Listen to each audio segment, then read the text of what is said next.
So far, we have sustained in the Triangle area with no real price reductions. We're floating right around par for each of the last 3 years, a little bit of growth in some areas. But that'll be the telltale sign in the future is if rates do not find a way to normalize or if incomes do not go up, which is also what drives that affordability. It's been an interesting ride. I don't know what we have for the future. Obviously, the early slide about interest rates not coming down is not ideal for the future of growth in real estate right now.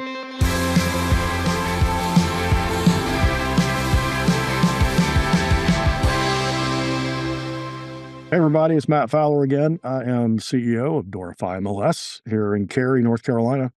And this is our quarterly roundtable discussion about housing with our friends over at UNC Kenan-Flagler Business School.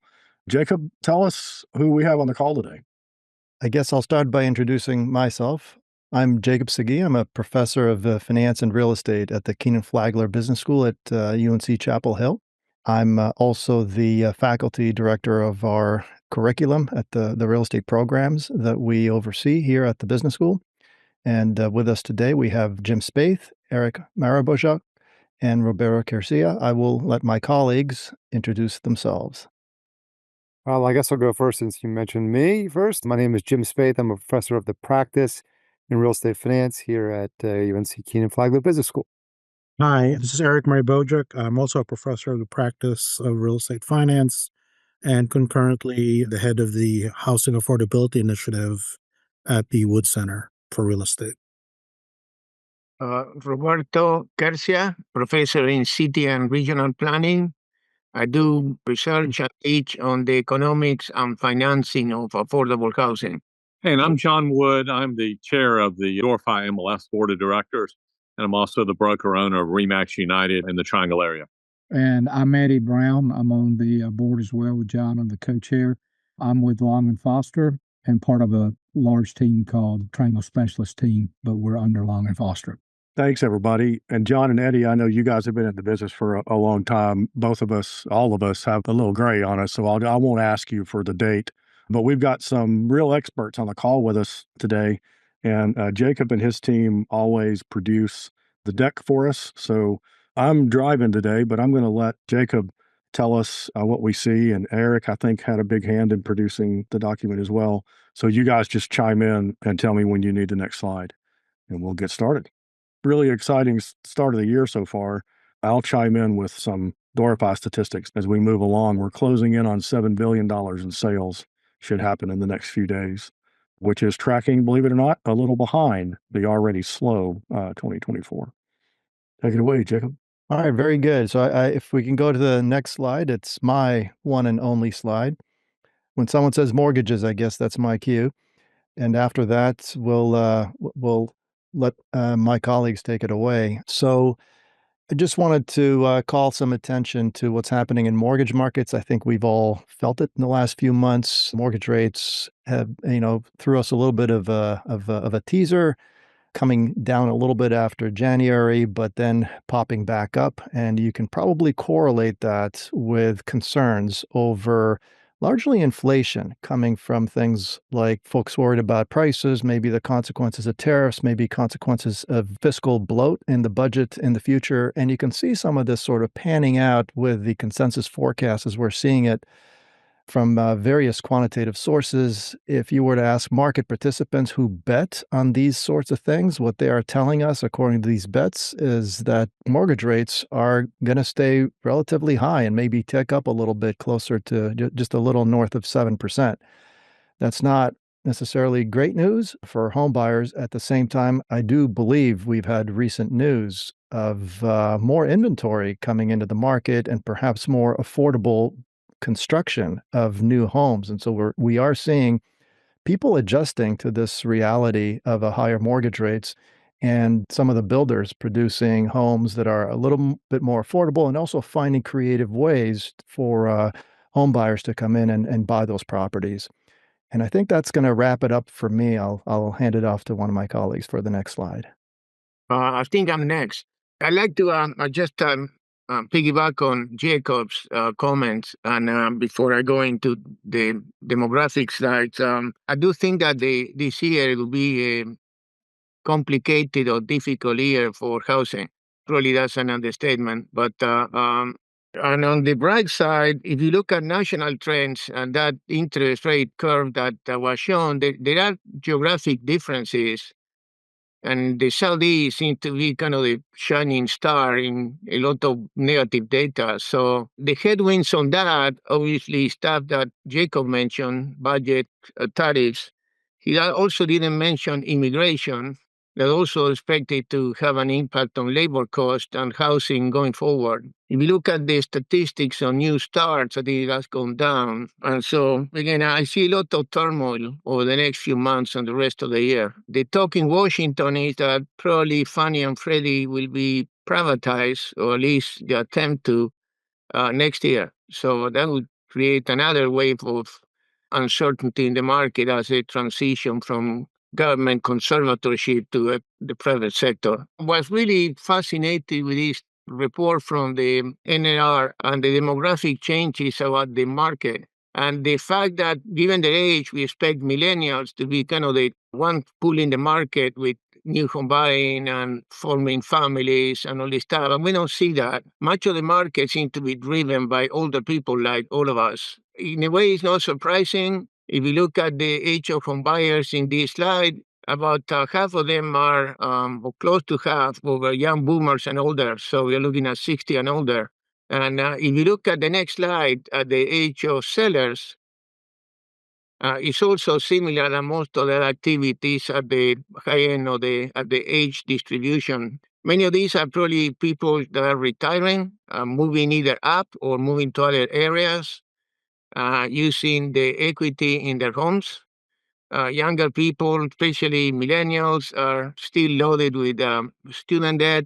They got a break during the post-COVID years, but I think things are changing now, which makes, I believe, younger people much more cautious about the purchasing a home. And as we can see here, by the people who finance their home, much higher levels at the younger age than as you get older, you pay more cash, which makes the market that is predominantly older is much less sensitive to interest rate changes than we expect it to be given Jacob's chart.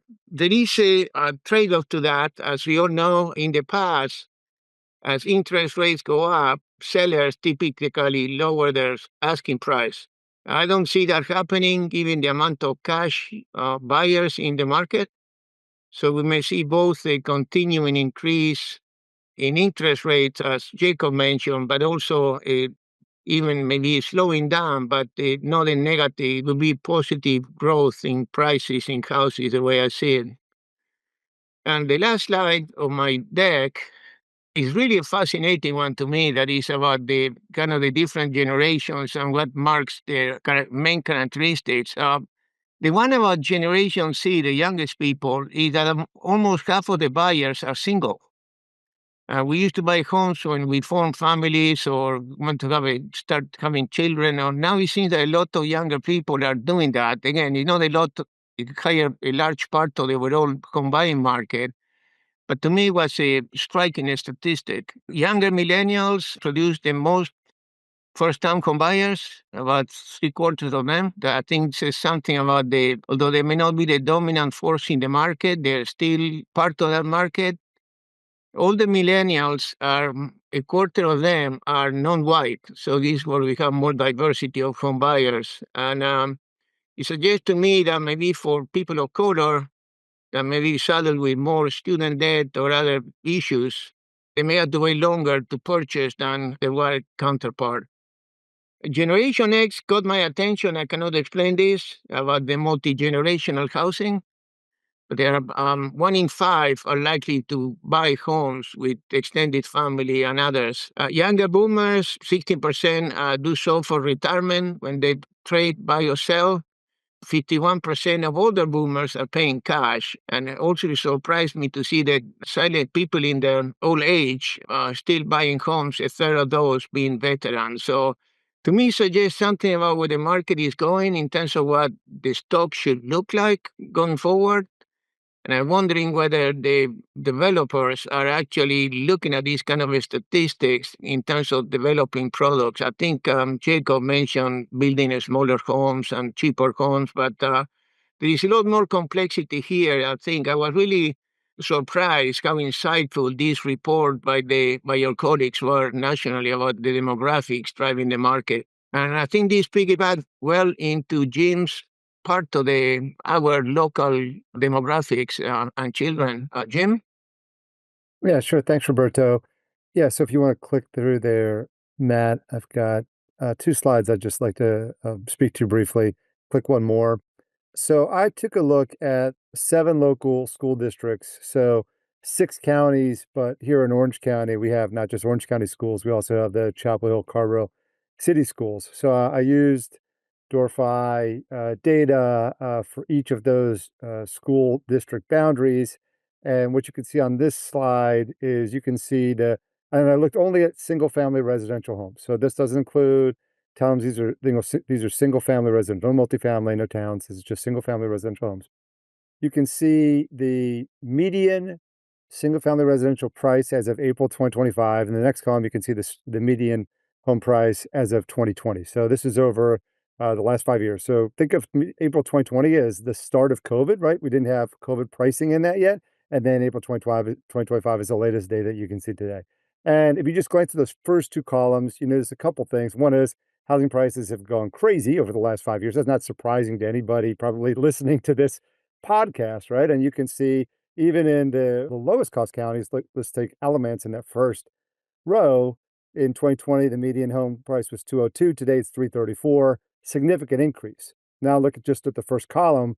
Alamance County is still significantly below most of the other counties, and then Chapel Hill, Carrboro for sure in our region. So quick takeaway here is everybody's seen a large amount of price appreciation over the last 5 years, and there's still a kind of a stratification, if you will, between the counties where you can buy a lower price home, say Johnston County, Alamance County, and then places like Chapel Hill, Carrboro, or Chatham County, where those homes are going to cost effectively double, which the median home would cost in Alamance or Johnston. So, all right, that's probably not surprising to anybody. What may be a little bit surprising is what effect that's had on the local school systems. So I want to take you to the columns 3 and columns 4 for a second. So same period of time, April 2025 in the third column, April 2020 in the fourth column. And now we're looking at home affordability. And this is defined by the Doorify statistics as essentially what percentage is the median income in that area? What percentage is that of the median home price? So in other words, if this number, home affordability, was 100, that means the median income in that community was equal to the amount that one would need annually to purchase a median price home, given pricing and also financing considerations. So obviously, in addition to the increases in price, we've also seen an increase in the cost of financing. So if we look at the fourth column, back in 2020, again, think very start of COVID, all of the counties, all of the areas on this slide had a home affordability index of a 100 or better. The lowest number here is Chatham at 111. The highest is Orange at 198, which meant in 2020, the median income in Orange County was almost twice the amount needed to qualify for the median house in that area, right? So we were looking good in 2020. Then let's look at the third column, 2025. You can see we've had massive reductions in our ability to purchase homes. So home median incomes have gone up, but prices and financing costs have gone up faster, correct? So Orange County went from a home affordability index of close to 200 to about 75. That's the biggest reduction in affordability in all these areas over the past 5 years. But everybody has seen a reduction of effectively at least 50%, right? So homes are 50% less affordable today than they were 5 years ago, combination of price appreciation and financing conditions. Again, probably these numbers, while they're striking, probably are things that everybody on this call has heard before. But let's look now at what that's done to the local school populations. So if you click to the next slide, Matt, I've plotted here on the y-axis the 5-year change in K-12 student population, all right? So every school system does what they call a 10-day count at the beginning of the year. That's the number they use for their attendance, official attendance with the state of North Carolina when they request funding, okay, and report their numbers. And so every year, schools have to take a 10-day count, report that to the state. So what you're seeing plotted on the y-axis is what's the change in that 5-year population at that 10-year count. And this is the K-12 population in each one of those districts. So you'll see one district, Johnston, had a slight increase in its K-12 student population. The worst performing district, Chapel Hill Carborough City Schools, had a 10% decrease in its school age population. Now, let me pause here before I get to kind of the relationship with housing. A couple things could be going on there in addition to what I'm going to posit that the housing stock is doing. One is COVID was a major disruption to K-12 education. So there may be some students that left the system and became homeschooled and never came back into the system. The other thing that could be, although when you look at the data, most school systems saw a decrease in 2021, 2022, and then an increase back in 2023, 2024 into this year, right? The other thing that could be happening is you could see a transfer of students out of the public schools into private schools. And so there has been movement at the state level to provide additional tools to families who wish to take their kids from public schools into private schools and make that more affordable for them. So there's probably some effects there going on. But what's striking here is that with the exception of CHCCS, and I'll come back to that in a moment, there's a pretty clear kind of correlation between the amount of student population that the jurisdiction lost and the change in home affordability over those 5 years, right? So remember, I told you Orange had the worst change. Look at Orange, a negative 62% change in home affordability, went from 198 to 76. It's a 62% decline there, right? 62% reduction in home affordability, about a 6% decrease in the number of students in that district today than there was in April of 2020. And on the other end of the spectrum, Johnson and Durham, while still seeing dramatic decreases in home affordability, both over 45% reduction, home affordability, are essentially about the same as they were in 2020. Now, to Roberto's comments, some of that's because we have a changing demographic in the United States, a changing demographic in the state. We are getting older. There's less kids, right? So that could be a part of it. But my argument is, looking at this data, that it could be that people are choosing locations based on more affordable homes, right? And I see this here in Chapel Hill. I'll come back to it here. 10% reduction in student population. So Chapel Hill has approximately in 2020 about 12,000 students in 2020. Today, that district has like about 10,700 students, somewhere in that range, right? That's an entire 2 elementary schools that don't exist anymore of kids, just to put that in perspective, right? Those are two, if you took all those kids out of those elementary schools, you have 2 vacant buildings that you still own and you have to operate. So there's serious questions for the districts. There's also serious questions for the people that live in a place like Chapel Hill. What Roberto was sharing is that we have a lot of people that are age 50 or higher that are selling, and they had grown up in Chapel Hill with students. I think what this is telling us in some way is that those people are not being replaced by a younger family that has students coming into the district. Those people are probably being replaced by an older couple, right? Those are the buyers without kids, especially in a high-cost district like Chapel Hill. So it will be interesting to see how this goes, forward. By the way, if you take CHCCS out of this, and my theory on CHCCS is that's a very high income community. Probably some of those kids have chosen to go to private school, but I also think the community's kind of priced itself out of younger families, and we're just not seeing them come into the community. And that has a lot of, I think repercussions for us in terms of the types of housing stock that older buyers are going to want compared to what we've had here in Chapel Hill for the last 60 years. I'll just end and we can talk about Jacob's comments, my comments, Roberto's comments before we get to Eric's if we want. But I think we have to keep a very close eye on this because it has some serious ramifications for local school districts, for the communities around them, the types of people that are moving here and the housing stock they're going to want. Let me ask a question, if I may, Jim, before we get to Eric's slides. John or Eddie, in your practice, have you seen indications of some of those demographic trends that we were just talking about, the older buyers replacing young families? Was one of the suggestions I just made. What I feel we've been seeing, and certainly again, price has got some of that effect on it, is that those with younger children and school-age children are moving less right now. And obviously, all the statistics show that. And part of that is they're sitting there with a 3.5% mortgage. So they might not have had a life event that causes them that pain to want to move. Life event being kids have gone off to college, or they've added more kids, or I think divorce is one of the things that has caused some movement in that demographics a little bit. But we have not seen the typical move up buyer continue through in the same rate we have in the past. And I think mortgage rates have a lot to do with that. Affordability and appreciation for those already in the market, they've gotten some good appreciation unless they bought at the peak of the market a couple of years ago. So they've got some equity. They just don't have that ability to want to move and go through the school change threat from where they sit today. Yeah. So you are kind of seeing that out there. Yes.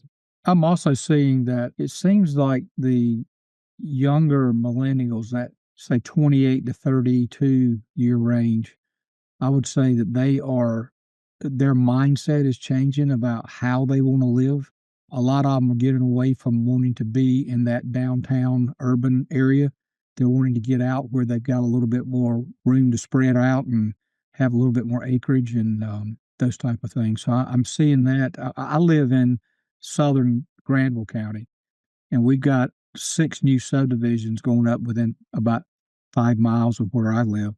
And all of them are going to be what I say affordably priced. Of course, we're in Granville County, but we're just right across the Wake County border. And so I think that's going to push a lot of those people that would have bought in Wake County into southern Granville County to buy where they can get an acre of land, a little bit more square footage, that type of thing. Yeah, we talked about this at the last quarterly meeting where the mortgage guys say you drive till you qualify. That means Granville County, Alamance County, Harnett County, where we see a lot of growth. We published a chart earlier in the year that overlays new builds versus resales. As you said at the beginning, Jacob, the home builders are recognizing that like 300, 375 price point as the, high demand, lower middle of the market. And we're starting to see a lot of the inventory in that price range. You still see a lot of the 500 and 600 new builds and up, but out in these new developments, we're seeing a bunch of new builds in that 300, 400 price range. So, one of the comments came up about the surprise of how many multi-generational buyers home sales we're seeing. I think that's a direct reflection as well as to the cost of care for our seniors and our parents. And as that cost has continued to rise so much for them to move into retirement villages or assisted care, we're seeing a lot of families relook at where do they want, what else could they do with that money? And housing often can be that. And we're seeing sometimes that parent bring their equity into the scenario with their child and co-buy a home or do an addition to a home to provide a place for them to live. We're also watching more grandparents, as I'll call them, who are splitting time in different parts of the country with different of their children. And in many cases, they're having at least some sort of in-law suite in each of those locations. And that allows them to live comfortably and not disrupt the family life of the younger family, younger children, but allows the grandparents a more reasonably priced way to travel between their grandkids. What an affirming trend, I think. Looking at the ages of people on the call, I think several of us are probably dealing with parents in that stage of life. And I live in Durham, where the regulations are very friendly to ADUs, like the detached mother-in-law suite in the backyard, as they used to be called. I think that's the example, one of the examples of the smart land use policy that Doorify really tries to advocate for. If you look across the 16 county coverage area, I don't know how many municipalities and different zone patchwork of zoning regulations that is, but it's a lot. And we talk a lot about the work that the Urban Land Institute is doing, the Realtor Land Institute, the other organizations around that are trying to advocate for a smart North Carolina. I think we've all driven through cities. I won't shame anyone out there, driven through cities that we don't want to live in because of the way they did growth. We have patchworks where it's going to be better to live in some places than others. And I think we could do better looking at the way we integrate transportation and and utilities and other things. And we just try to hope that the policymakers out there, as well as our subscribers, understand that we do have a ton of data. We're about to talk about land that you can use to make more data-driven decisions, hopefully. I wanted to just take a point John made just about the lock-in effects of low interest rates, people not wanting to move. I read a note recently that said that rates got to get closer to 5% to open that supply. So based on Jacob's graph, the foreseeable future is not there yet. Yeah, I've seen several predictions. Dr. Lawrence Yun from NAR was at a conference that I attended recently, and he has a similar projection. Not much improvement, generally speaking, in retail mortgage. There are, as you indicated earlier, Jacob, all sorts of creative ways because of this situation to lower the height of that first rung on the ladder through fractional or non-traditional mortgage financial instruments. I see a dark cloud in there as well. I'm sorry to be a rainmaker here today. I think the higher cost of construction and labor due to immigration policies, tariffs, and others would make developers less likely to offer concessions, whether it is reduced rates or I think the first place where they're going to cut would be in their concessions. So I'm not sure how long those will last if we have them at the moment. I hear you in that. I also feel like the building companies that are especially Wall Street related companies, they have to find a way to move inventory and make things happen. And what we're watching them do is pile a lot of money into those incentives and sometimes into the mortgage rate. And we have seen permanent 30-year fixed mortgages drop a point and a half, below where the street rate is. And, not just a 2-1 buy down, but we've seen a permanent buy down of some of these. And that has driven buyers into neighborhoods. They make some concessions to live there because it's more affordable or better, it comes together. So each builder is taking a little different avenue to this. It's the non-Wall Street builders that are kind of going to certainly pull back on their concessions because they're not trying to drive a stock price with their decisions. They're trying to drive just a small business profit or not. Good point. Yeah. They're getting squeezed, though, by those rates. So we'll see how that plays out. That's super interesting. I've been tracking new construction really carefully. It's the way that the housing shortage is getting solved now.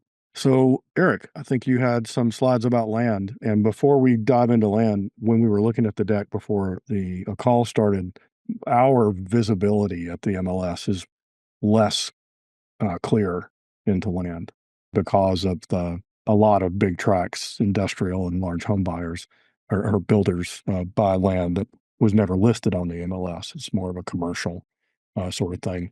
We have some information and we have access to others. So we're really interested to see your thoughts on it. Right. Yeah, I wanted to touch on this topic as a follow-up to the previous topic. We talked about why we're not seeing starter homes anymore as we traditionally used to.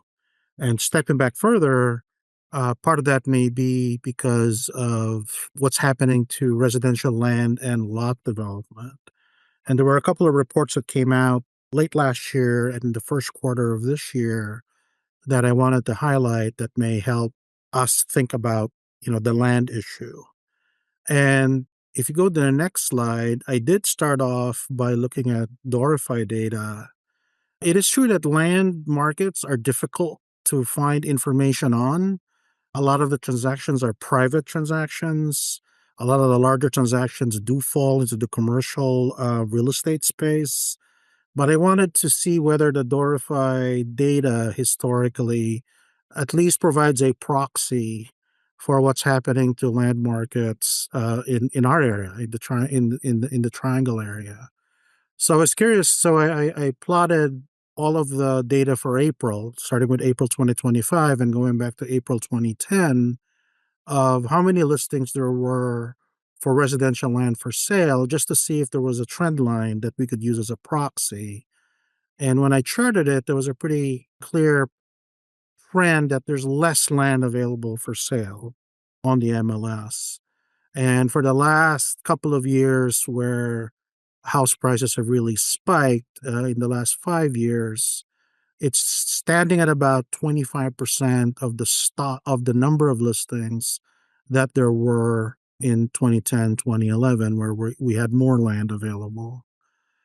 And so I was curious to see what that did to prices, given that we have less land now listed, at least as a proxy on the Doorify MLS. So if you go to the next slide, these are median sales price per acre, and it's a little bit choppier than the trend we see in number of listings. But so I tried to do what were the average median sales prices from 2010 to 2019, which is about $19,000. And what are the median sales prices when there's a lot less land available for sale on the MLS?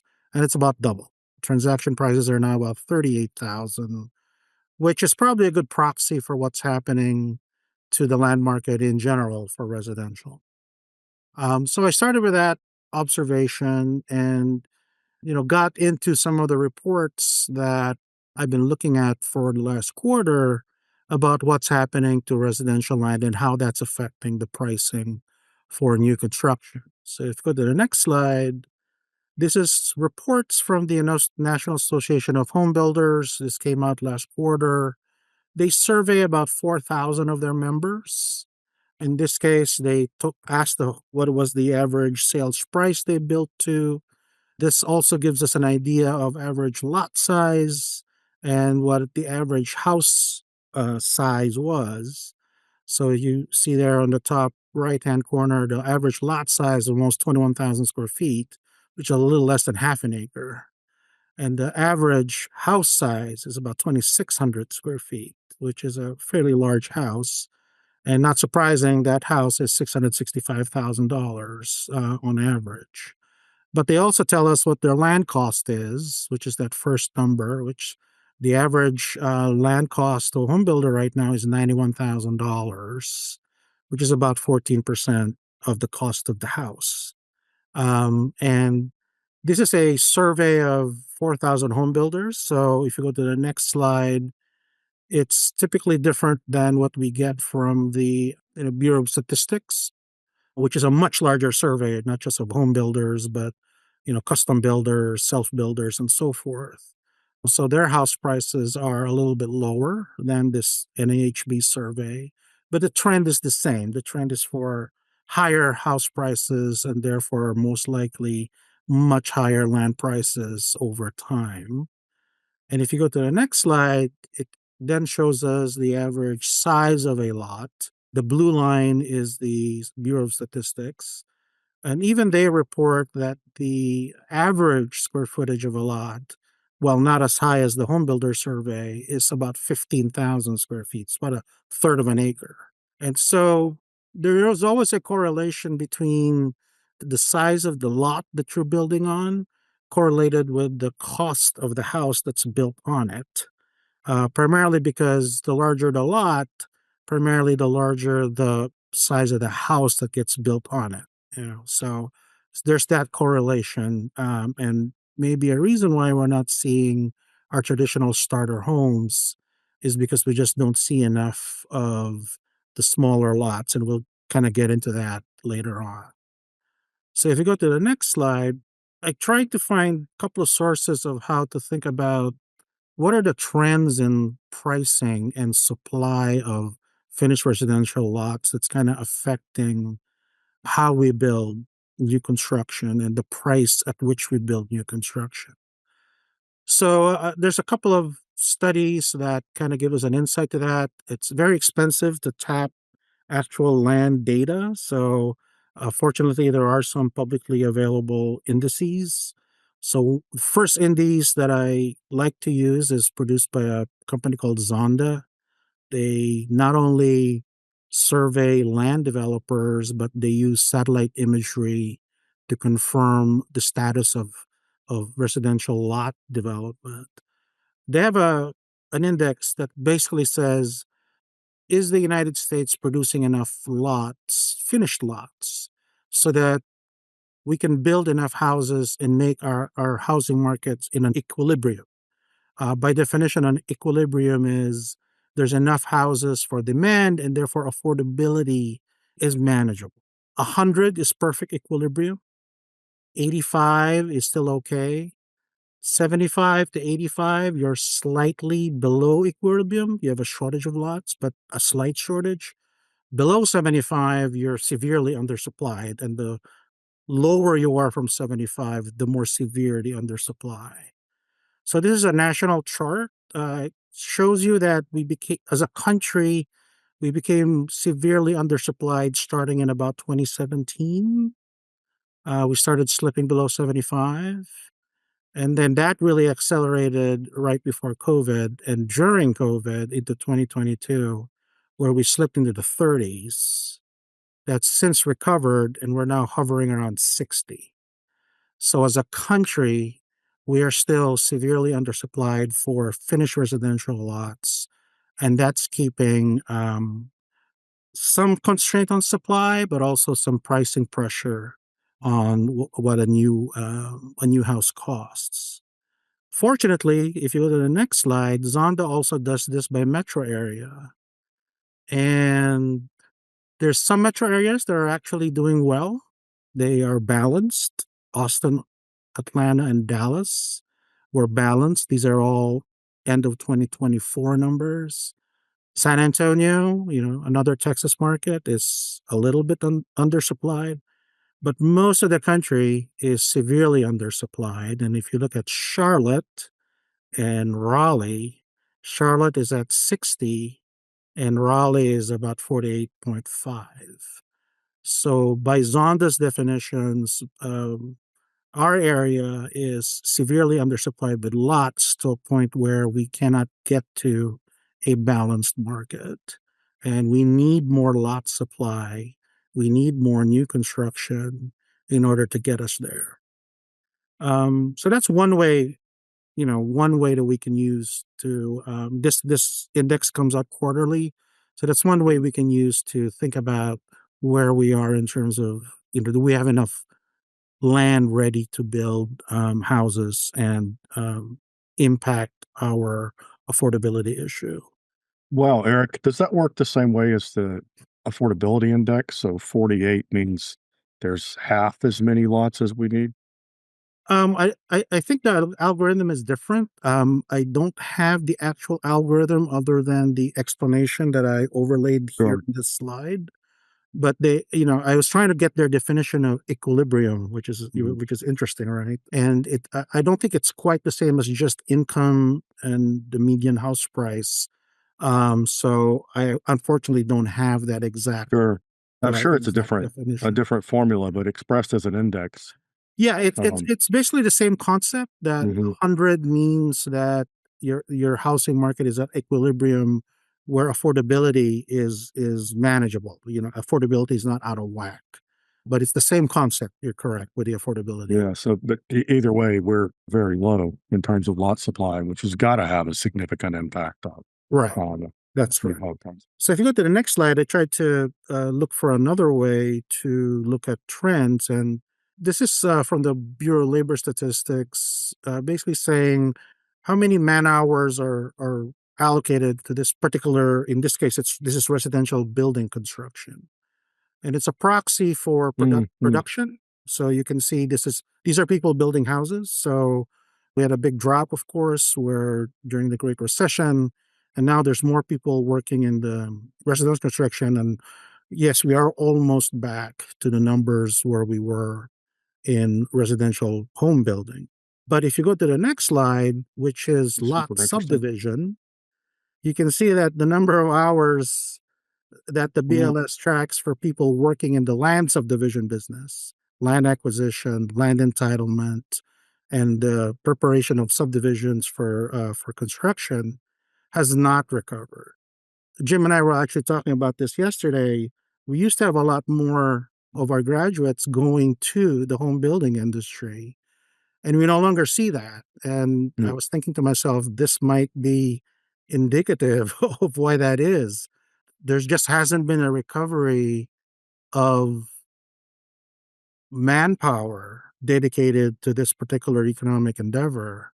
And maybe it behooves us as, people who are working on talent, the talent pipeline, that maybe this is a part of the real estate development industry that kind of needs more talent and skill to recover to what it used to be. Productivity helps. Maybe they're more productive, but real estate in general doesn't have high gains of productivity. So this would probably tell me that we just don't have as much people working on lot production as we used to back in the 90s and 2000s, and that probably reflects a lot on the state of lot supply in the country. And then Fascinating. and then the third, if you go to the next slide, the third way is these are surveys of the builders themselves. NAHB has a periodic survey that asks the builders, do you feel like you have low supply of lots or extremely low supply of lots? Those are the brown bars that are measured by the vertical axis on the right. It's superimposed on the blue chart, which is housing starts. So this survey asks the builders. So as you can see, in the 90s and the 2000s, we were building a lot of houses, over 1.5, as much as 2 million units a year. And about 50% of the builders were complaining that they have low supply of lots in their markets. Of course, the recession happened, lot supply creation disappeared for a few years. We had a large supply of lots that were created. So you can see that the home builders in 2019 and 2010, the ones that were building, only 20%, 10% of them thought there was a shortage because there was tons of lots available. But as people kept building, that overhang started to get used without any creation of new ones. So by the time the industry started building again in about 2013, then the builders started complaining again about shortages, to a point where about 2014, which is kind of about where house prices started to accelerate, about 60% of builders were complaining they had very low supply. That kind of persisted and spiked actually in 2022, where almost 75% of builders thought there weren't enough land. And right now it's hovering at about 68. Hey, Eric, got a little insight on some of this as well. Yeah. Coming out of the recession, we watched more of the national and regional builders control more markets than they did prior to the recession. Right. And with that, so when you look at the number of builders complaining, it has been a much more difficult time for that smaller shop, whether they're building 5 homes or 25 homes a year, to find land. And what they have gone to, and what is not able to be completely tracked in this way, or at least in the data we have today, is they've gone to buying older homes, tearing them down, and developing their own lots in that way. But we were a market at one time back in probably pre-Great Recession that somewhere in the 55% range of the homes being sold were local or small regional builders, and that flipped to probably 20 or 25% at most, and that could even be lower now. You're correct. So the recession did wipe out a lot of these smaller builders, and there's been a lot of consolidation. So the top 3 public builders, Pulte, NVR, and D.R. Horton, I think they build about 20-25% now of all new homes in the country. And so therefore they have a lot more clout to control land, especially, being publicly financed. And we just don't have the same number of small home builders that used to build a big chunk of our supply. So yes, that's definitely a factor here. So if you go to the next slide, the same survey asked the builders, what was your biggest issue in 24, and what's the biggest issue you expect in 25? Interest rates and inflation were the top 3, but the right after that is cost and availability of lots. So it continues to be an issue for builders, and therefore a big part of their calculation for cost. So if you go to the next slide, so what typically happens? How do you get more land and more lots in order to solve this issue? Well, as somebody had mentioned before, yeah, you can go further. You can just drive till you qualify, and though you develop lots further away, that requires local government to facilitate infrastructure. We do a pretty good job with roads, but water and sewer are our number one problems. And then we need shorter and simpler entitlement processes to get those lots into play. We can use the same land and build taller, high rise, so that calls for zoning and upzoning. High rise, which is kind of defined as over 7 stories, is expensive to build. So it's typically most suited to places with public transportation, high density, high amenities. So in our area, that would be like downtown Raleigh and surrounding downtown Raleigh. And the third way is infill. Using lots that are located already in developed areas or with another use and adding more units to them. Sometimes that's called gentle density zoning. So the whole host of business models, missing middle, ADUs. Some of those would call for building reform, such as single stair egress, so we can build taller buildings in smaller lots. Reusing different types of land, for office and retail now for residential. There was a whole host of legislation proposed in North Carolina this year that addressed all of these, and I think so far none of them had made it through crossover. But we'll see how many of those legislative packages go through the legislation. But certainly a lot of the local jurisdictions are kind of experimenting with one or more of these different ways to create more land or use land more efficiently for more units. Next slide, please.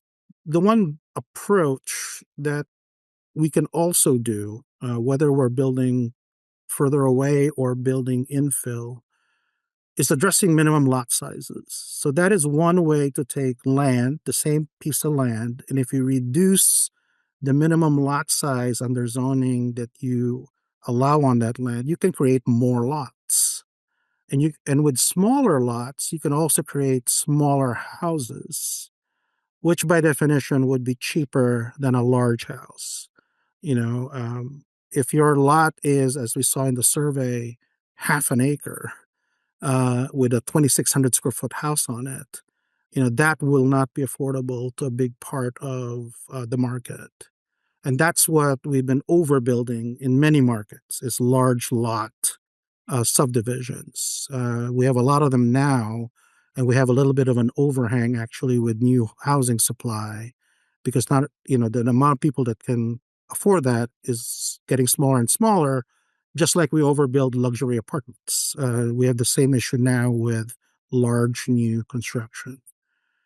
So in this case, there's 2 studies that came out, one in 23 and one in late 24 by a colleague of mine, actually from George Mason University, that took a look at Houston, Texas, as a case study for what happens when you reduce minimum lot sizes.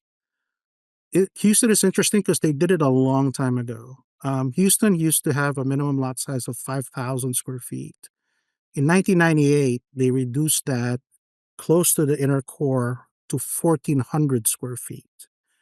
And if you were further away from the city core of Houston, they reduced it to 3,500 square feet, which was very aggressive at that time. So you could by right build a house on 1,400 square feet of land.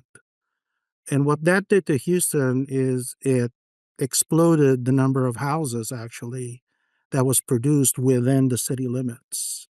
If you go to the next slide, the one thing that happened is it allowed a lot of the missing middle duplex, fourplex, triplex that cities have been trying to do in the last couple of years. The blue here is duplexes. The other colors are triplexes and fourplexes.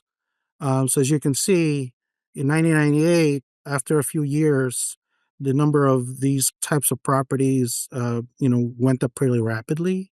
In 2013, they made a amendment to the minimum lot size legislation that says now all of Houston can have 1,400 square foot lots. That was the amendment done in 2013. And that led to even faster creation of smaller duplexes, smaller unit duplexes and triplexes. But these types of properties weren't actually the most number of properties that were built. If you go to the next slide, what was actually built were small detached houses. That was the largest number of houses that were built. What we used to call starter homes, 1,400 square foot or below, Houston built a lot of because of the minimum lot size amendments. They also built townhomes, but not to the same degree as they built small lot detached. And so if you go to the next slide, and that's persisted to today. These are the percentages of homes that are built on lots below 5,000 square feet. So this goes to 2020. In 2020, inside their inner beltway, about 65% of their new construction is on lots below 5,000 square feet. And then outside of their beltway, it's about 45%. So it still persists today. And of course, Houston is well known as, one of the more affordable cities, even though it's a fast growing city in the US. Of course, Texas has a lot of other tools that make housing more affordable. It's not just minimum lot sizes. They do a lot of infrastructure spending. They have shorter pre-development windows. They have faster entitlement processes. But Houston in particular used minimum lot sizes as one of the tools in order to drive affordability in their community.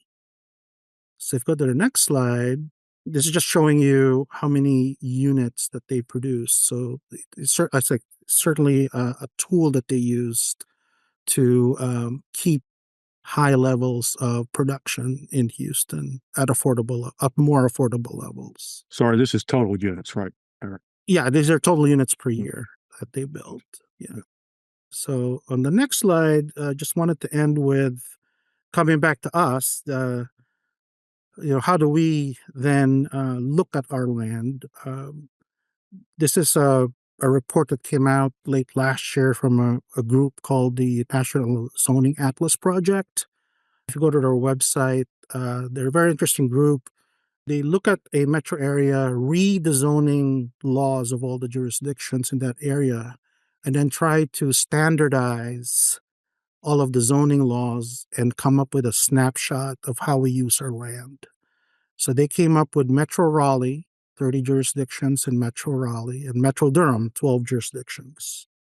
So they read all the zoning codes, residential zoning for residential, and sort of come up with this how we use our land, and sort of I thought it was a good way to end a discussion on land and housing.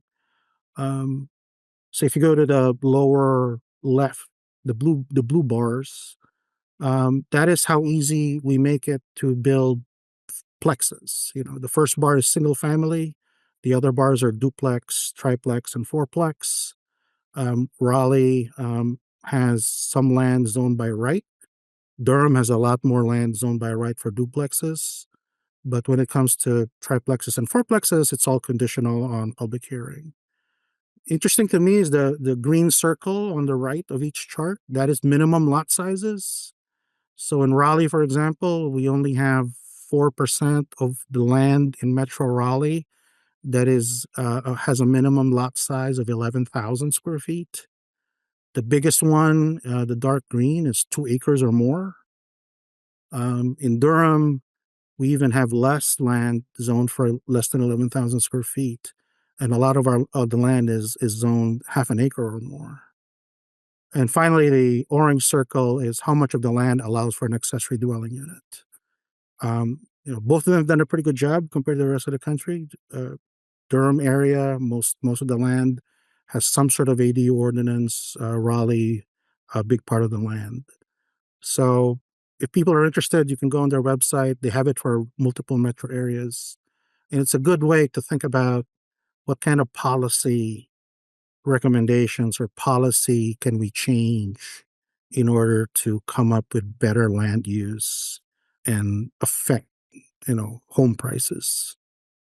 That is so interesting, Eric. 99% of the land in Durham has a minimum parking requirement. That is so surprising to me. I've got to unpack this. Yeah. The other thing it puts that there, there's information on how much of the land allows for manufactured home Right. pads. Yeah. 18% in Raleigh and only 1% for Metro Durham. So it's very hard to create new manufactured home communities in both, almost impossible in Durham. Mhm. Well, Metro Durham, not just Durham, Really. Metro Durham, but also pretty difficult in Raleigh Metro. Fascinating data. I saw this when you posted it earlier, Eric, about Durham. That's really fascinating. I hope these guys have an API. I should mention people in our department actually did this. They are part of that zoning atlas project that is nationally. Yeah. You can get the same all over the country. Cool. We're putting together the data sets for North Carolina statewide, and we're interested in adding any kind of data that would be appropriate to that data set. If you send me an email, I connect you to the faculty in our department. Fantastic. Thank you for reporting. That's fascinating, Eric. What good data.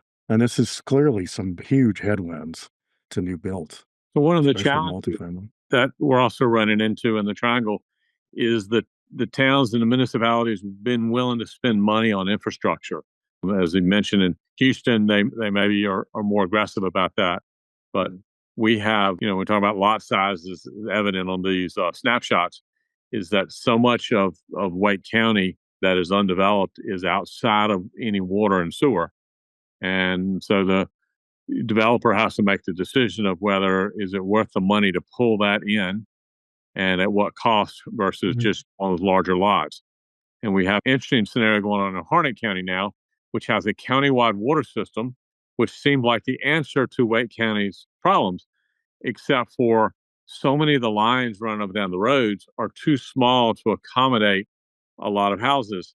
So they're turning to developers and go, yes, you can build on that 100 acres, but you have to go 3 miles away and rerun the water line at a larger size and also upsize it for the tract of land next door. And Harnett County's now not promising water rights to anybody, which is creating a whole new set of problems for a county that's going through explosive growth. Infrastructure, especially water infrastructure, water and sewer, is going to be a constraint to using land for new housing. So it's either the developer spends it and passes it on to the cost, or the municipalities spend it and charge impact and development fees that in some states are a big chunk of the cost of housing is these development impact fees. If the county spends the money, they turn around and charge them back. Absolutely. And what we find is as our smaller communities, the now Wendell and the Holly Springs and Wake Forest, as they've gone through this, they have to decide at some point of whether they want to allow you to build up in height, and because that requires new fire trucks and new other things that they don't have. And it's been interesting to watch how each of those towns and their councils have decided at some point where to take that growth and where not. And I think we'd have more communities that would have more mid-rise buildings if we found a better way to not have so much cost around serving those buildings from the town. Yeah, I think there is a need to overlay this kind of information with the demand analysis. What do consumers want? My guess has always been if I move from New York to here, I don't want to live in high rise. I want to get a nice piece of grass with a house. So the question for Eric is, do we see any higher density as we go to places like Chatham County that seems to be growing exponentially with subdivision after subdivision? I don't have data on the lot sizes that are being created in North Carolina. I have data on national where lots below 7,000 square feet, they used to be about 30% of the market, before COVID. They're now about 40% of the market. So nationally, there's more smaller lots being created because of affordability. That's what the developers could sell.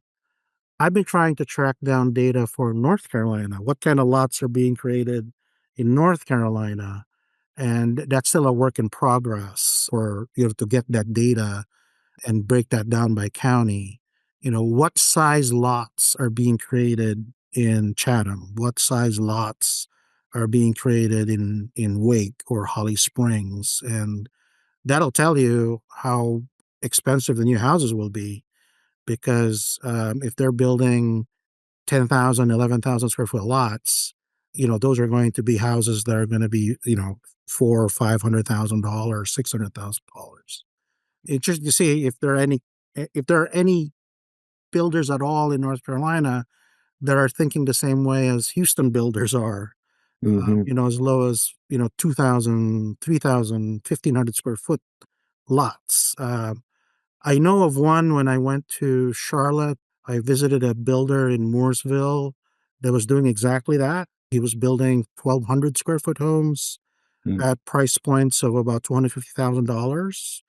It was a deliberate strategy for him to do that.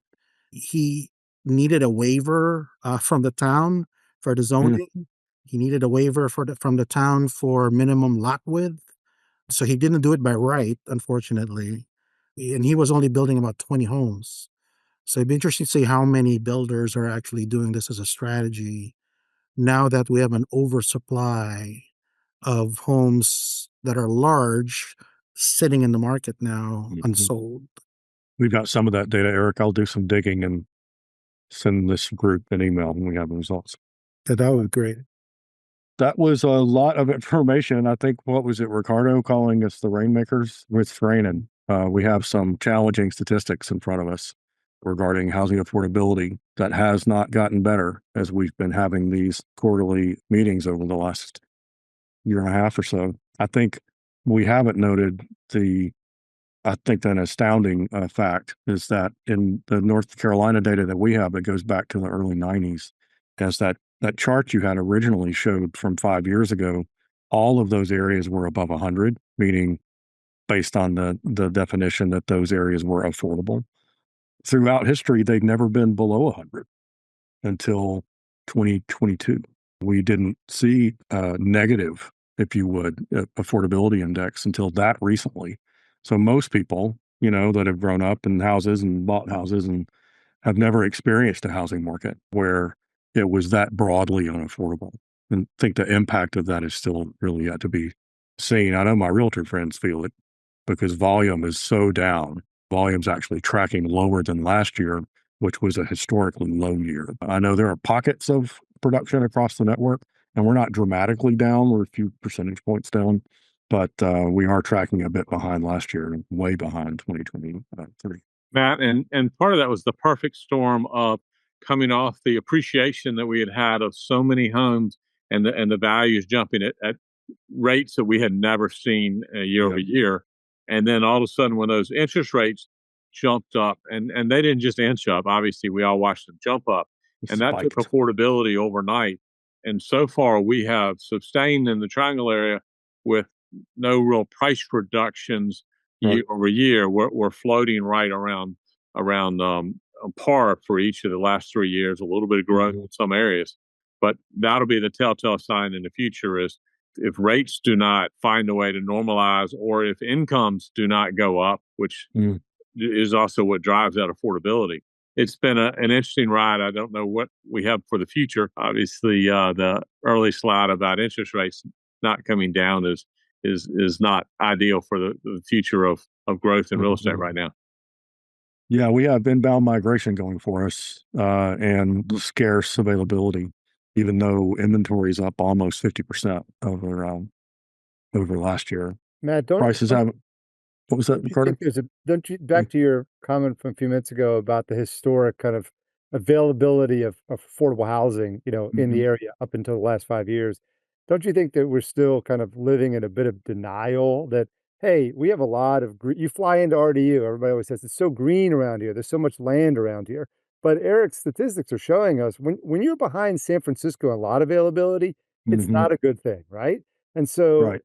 we may need to have a bit of a mind shift if we're not going to see, a reduction in prices In anytime rates. soon. The only way to get that down is to start, as Eric suggests, creating more lots, creating availability. And I feel like we're kind of coasting on the historical mindset of North Carolina. There's plenty of land around here. Well, the reality Mhm. is, given the regulations that we have and the way that we've thought about growth, there's not a lot of land around here. And if we want to, become a high cost housing environment, which has, competitive ramifications for us, then we can do nothing. But if we don't want to become a high cost housing environment, we probably need to change something. And that, land would be the first place you would look. If I can just quickly jump in there, it's not just about land use regulation, as discussed by several folks here on the call. It's also infrastructure.